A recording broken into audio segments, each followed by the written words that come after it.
I call the honourable member Maggie Barron. Thank you, Mr Speaker. I rise to speak to the New Zealand Superannuation and Retirement Income Amendment Bill at its first reading.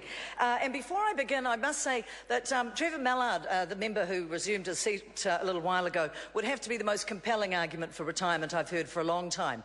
The piece of nonsense that he made us endure, really, where he's kind of we call him the pin-up boy of anger management for the Labor Party, because basically he loses his temper a lot, goes toe-to-toe with Tau, and really comes off worse than anyone could ever imagine.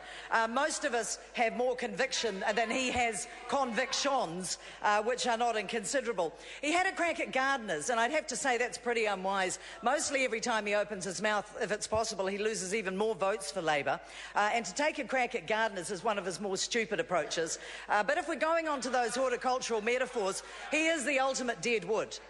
He's the kind of dead wood that if Labor had any sense, they would cut him out. Perhaps Matt McCartan's going to move out and sharpen his saw and have a good crack at him, because that's the only way to rejuvenate, you see, Mr Speaker. When you've got a plant that's dying, you do need to chop it off. And all those dead twiggy growths that are long past their use-by date, horticulturally speaking, should be chopped off. The manure he's got by plenty, yes, I know, it's about retirement. So it's a horticultural metaphor, Mr Speaker, about getting a member who's clearly past his best to get off and do something else if he can possibly find it. Those convictions being no doubt something of a problem. But getting the best return from investment is what this particular bill is about. The New Zealand Superannuation Fund needs to invest more efficiently.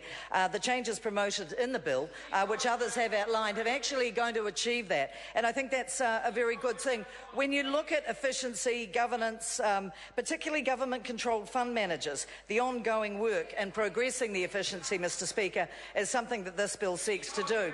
As far as independence is concerned, really we need to look at the risks that the government would face if the government overruled what was happening with that independence. And we certainly are not of a mind to do that. But we do feel that there needs to be some changes to amend the powers that can be delegated by the Board of Guardians. There are three main powers that need to be amended: the power to grant power of attorney, the power to appoint an investment manager, and the power to appoint a custodian. And these are the bills that proposed to remove these, and that will really strengthen the investment fund and strengthen its ability. There will be other opportunities to speak to this bill, and I will take them with alacrity. In the meantime, Mr Speaker, I commend this bill to the House. Thank you.